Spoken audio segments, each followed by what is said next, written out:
Baada ya kipigo kutoka Iran, sasa wazayuni waomba msaada wa Marekani.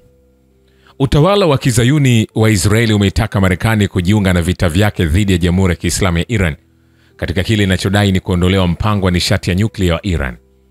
Kwa mujibu wa Press TV, Netanyahu ametoa ombi hilo ndani ya saa 48 zilizopita kwa nia kuichochea Marekani kuingia moja kwa moja vitani baada ya Iran kutoa majibu makali yanayoifanya Israeli ijute kuanzisha uchokozi dhidi ya Jamhuri ya Kiislamu. Katika upande mwingine, shirika la habari la Fars limemnukuu waziri mkuu wa zamani wa Israeli akiashiria kutokuwa na uwezo Tel Aviv wa kukabiliana na Teherani peke yake na kusisitiza kuwa Israeli haina uwezo wa kupigana vita na Iran peke yake kwa lengo la kuiangusha Jamhuri ya Kiislamu.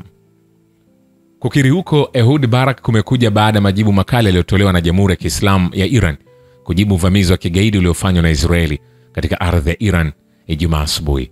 Amesema Israeli haina nguvu za kuanzisha vita peke yake kwa lengo la kuuangusha utawala wa Iran. Waziri mkuu huyo wa zamani wa Israeli amedai kuwa eti Israeli ilipata mafanikio mengi baada ya kuua raia na maafisa wa kijeshi wa Iran siku ya Ijumaa, lakini wakati huo huo amekiri uhakika mchungu kwao kwa kusema sasa tunakabiliwa na changamoto ngumu na ndefu na tunaelekea kwenye mtihani mrefu na chungu. Jeshi la Walinzi wa Mapinduzi ya Kiislamu la Iran Sepa usiku wa kuamkia leo pia limefanya wimbi jipya la mashambulizi ya makombora ya ndege zisizo na rubani dhidi ya utawala wa kizayuni baada ya usiku kuamkia Jumamosi kuanzisha mashambulizi ya kulipiza kisasi kwa jina la Ahadi ya Kweli ya Tatu.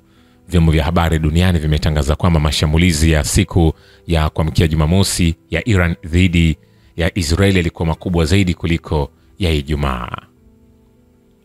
Hayo yakiendelea, msemaji wa vikosi vya ulinzi vya Yemen amesema kuwa nchi yake imefanya operesheni ya kijeshi ya mafanikio dhidi ya maeneo nyeti ya adui mzayuni katika eneo linalokaliwa kwa mabavu la Jaffa kwa kulipiga eneo hilo kwa makombora mawili.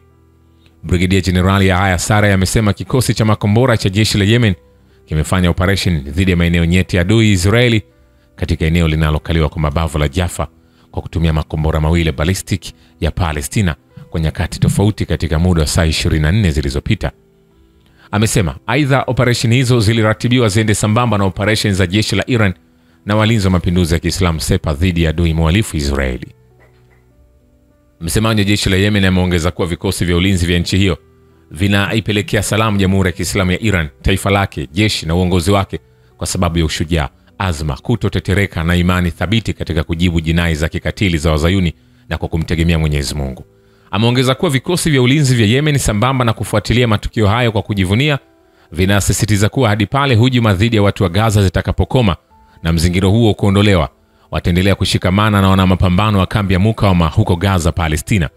Amesema tunayaambia mataifa mengine ya Kiarabu na Kiislamu, jihadi ni moja ya milango ya pepo ambayo Mwenyezi Mungu ameifungua kwa wateule wake maalum. Amesema kwa hiyo chukua hatua ya kuzuia uhalifu wa Israeli dhidi ya ndugu zako huko Gaza, kwa sababu yatakayowapata wenzako leo yatakupata na wewe kesho. Mwisho wa kumnukuu. Sasa tuachane na taarifa hiyo ya Yemen. Jeshi la Walinzi wa Mapinduzi ya Kiislamu Sepa limefanya wimbi jipya la mashambulio ya makombora, yakiwa ni mashambulizi ya 8 tangu Ijumaa dhidi ya ardhi zinazokaliwa kwa mabavu na Wazayuni, ikiwa ni sehemu ya operesheni ya Ahadi ya Kweli ya Tatu. Takriban saa 11 kasoro dakika 10 za alfajiri ya leo Jumatatu kwa majira ya ardhi za Palestina zinazokaliwa kwa mabavu na Wazayuni, mamia makombora yamevurumishwa kutoka Iran kuelekea maeneo ya kimkakati na nyeti huko Tel Aviv na Haifa. Operesheni ya kulipiza kisasi ya Iran ilianza siku ya Ijumaa chini ya kauli mbiu ya Ali ibn Abi Talib kutokana na kwenda sambamba na maadhimisho ya sikukuu ya Gadir. Ving'ora vilisikika katika maeneo yote ya Palestina yanayokaliwa kwa mabavu na Wazayuni, huku maafisa wa Israeli wakiwaamuru walowezi wa Kizayuni kukimbilia haraka katika mashimo ya chini ya ardhi. Hayo ni kwa mujibu wa ripoti za vyombo vya habari vya Israeli. Video zilizosambaa kwenye mitandao ya kijamii zimenasa makombora ya Iran yakivunja safu nyingi za mifumo ya ulinzi wa anga ya Israeli na kupiga shabaha zilizokusudiwa kwa ustadi mkubwa. Miongoni mwa maeneo ya Israeli yaliyoathiriwa vibaya na kituo cha kuzalisha umeme cha Haifa, video zinaonyesha zinateketea kwa moto na kufuatia shambulio la makombora la Iran. Kituo cha kuzalisha umeme cha Haifa kiko kaskazini mwa ardhi za Palestina zinazokaliwa kwa mabavu na ni sehemu muhimu ya miundombinu ya nishati ya utawala wa Kizayuni na kimekuwa chini ya mfululizo wa mashambulizi tangu Oktoba 7, 2023.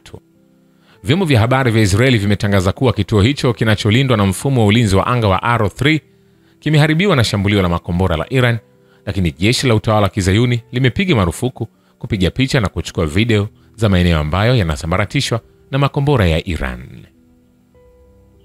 Vilevile Rais Masoud Pezeshkian amesema vitendo vya uchokozi vya Israeli dhidi ya ardhi ya Iran vikipitia anga ya Iraq ni dhihirisho wazi la utawala huo kutojali sheria za kimataifa.